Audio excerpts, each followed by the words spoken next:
Did you know we got 20 cars that have drift tuning available in GTA Online?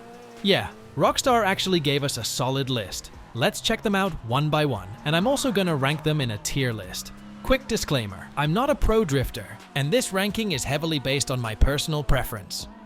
First up, we have the Anis Euros. It's not the easiest car to drift, but once you get the hang of it, you can do it without any issue, and it's got enough power to pull off longer drifts. The Euros is priced at $1.8 million, with a trade price of $1.35 million, so the complete cost, including the drift tune, will be around $2 million, which is a lot of money compared to the other cars on the list. However, it can also be equipped with the Amanitech Missile Lock-On Jammer, which is super valuable if you're thinking of having fun with this in an open lobby. The Euros is based on the Nissan 370Z, and it looks very close to its real-life counterpart. And as for the ranking, if it had a bit better control over drifting and was a bit cheaper, it would easily rank in the A tier, but I think it should be in the B tier.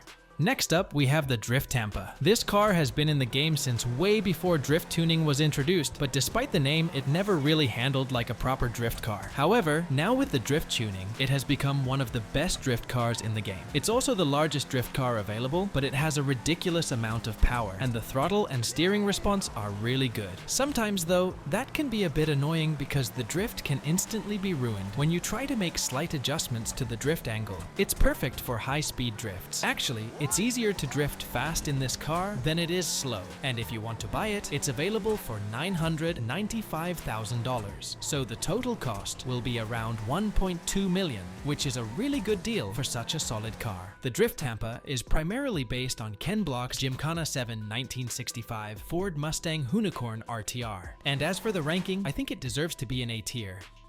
In the next spot, we have the Anis Hardy. Honestly, I didn't expect it to perform this well because it's not even a sports car. It's a classic sedan, but it's really easy to drift this car. Initially, I had some issues like losing control mid-drift, but after practicing with it for a few more minutes, I was able to get full control over it. The price of this car is $1,380,000, so the final cost will be around $1.6 million. It's a large amount for an old sedan, but I think it's worth the price since it's a good drift car and also has the Missile Lock-On Jammer upgrade available. The Hardy is based on the 6th generation Nissan Laurel, and it definitely deserves to be an A tier. In the next spot, we have the Rune Cheburek. It's the smallest and slowest drift car in the game, but being small and slow is actually its superpower. It's easy to drift, especially when going through narrow spaces, and it offers good control over the drift. However, for me personally, drifting with the Cheburek feels a bit boring. It's priced at $145,000, so you can have the driftable version for as low as $300,000, which is a pretty good deal, especially if you're beginning your drift journey. And it can also be equipped with a Missile Lock-On Jammer, which is pretty cool. The Cheburek is based on a Soviet-era Lada, and considering all that, even though I don't like it much, I think it deserves a spot in the B tier.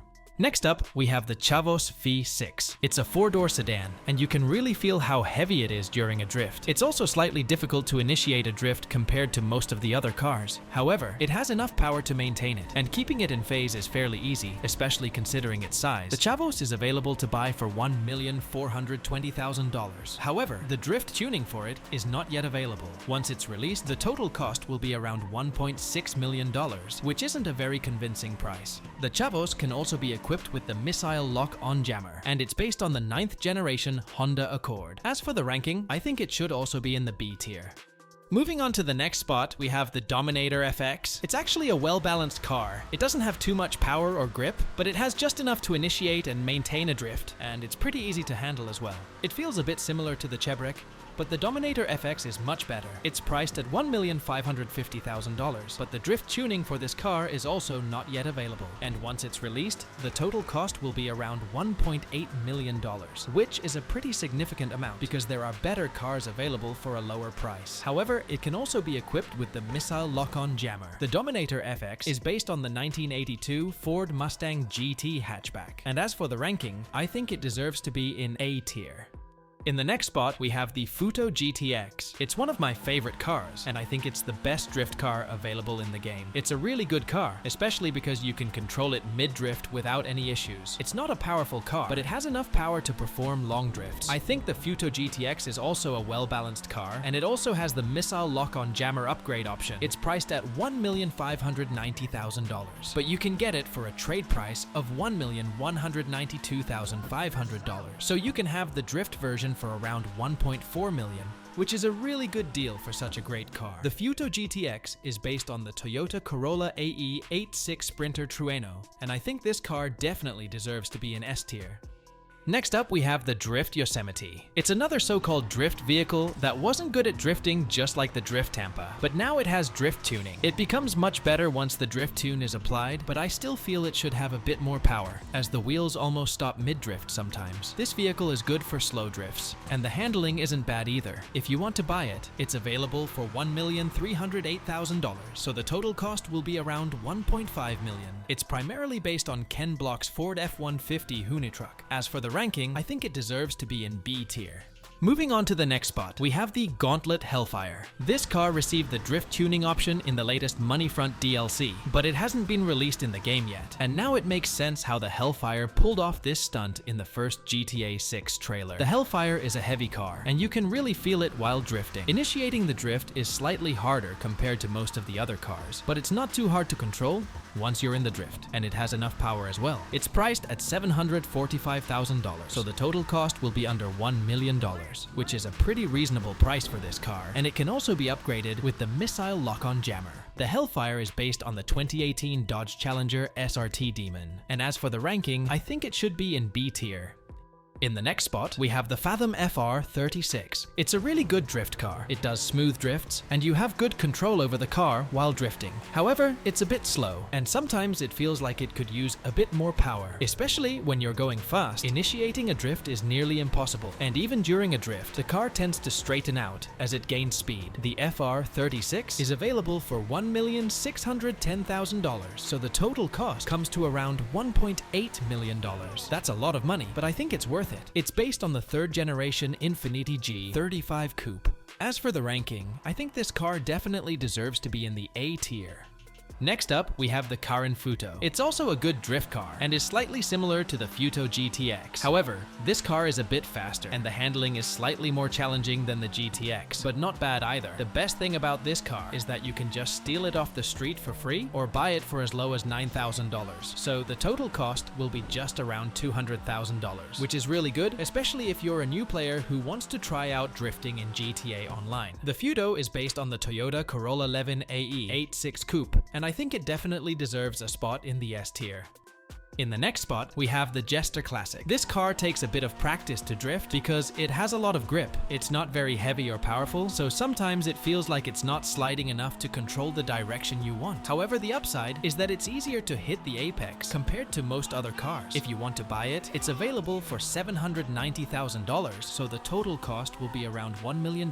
The Jester Classic is a sports car, but when you upgrade it with drift tuning, it converts into a sports classic car, which is unusual. The Jester Classic is based on the Toyota Super Mark IV, and as for the ranking, I think it's supposed to be in the B tier.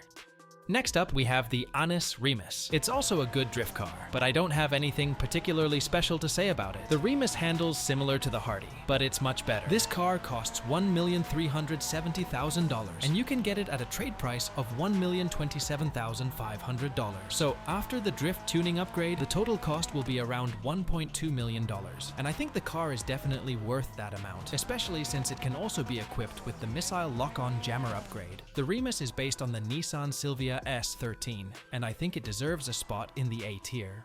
Moving on to the next spot, we have the Jester RR. It's a really fast car and also performs really good drifts. The handling on this car is quite easy, and I recommend buying it if you're looking for a fast and solid drift car. However, the only downside is that it's expensive. The Jester RR is the most expensive drift car available, and the car alone costs $1,970,000. But you can get it for a trade price of $1,477,500. Even then, the total cost will still be around $1.6 million. However, it can also be equipped with the missile lock-on jammer upgrade. The Jester RR is based on the Toyota Super Mark V, and I think it deserves a spot in the A tier. Next up, we have the Nebula Turbo. It's a slow car that's only good for short drifts. Performing longer drifts isn't easy with this one, as it tends to straighten out automatically. It's not a bad car to drift with, but I personally don't like it since I prefer fast and long drifts. And if you want to buy it, it's available for $797,000. It's based on the first generation Volvo 242 Turbo. And as for the ranking, I think it's supposed to be in the D tier.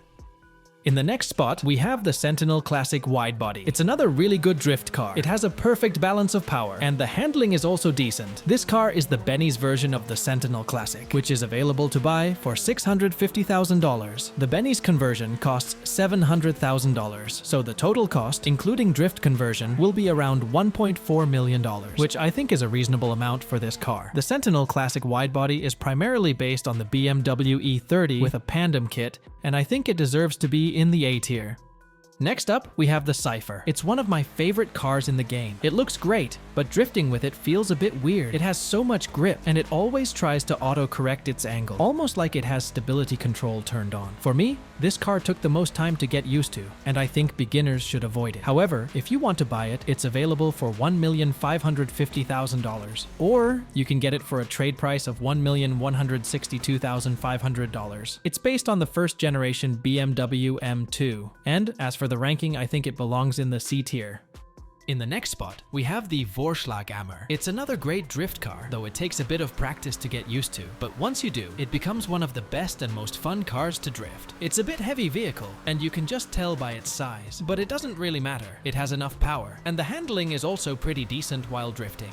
If you want to buy it, it's available for $1,790,000, so the total cost will be around $2 million. The Vorschlag Hammer is based on the Mercedes-Benz 500 E6.0 AMG Hammer, and while my personal preference would place it in the S tier, since it's not very beginner-friendly, I'll rank it in the A tier.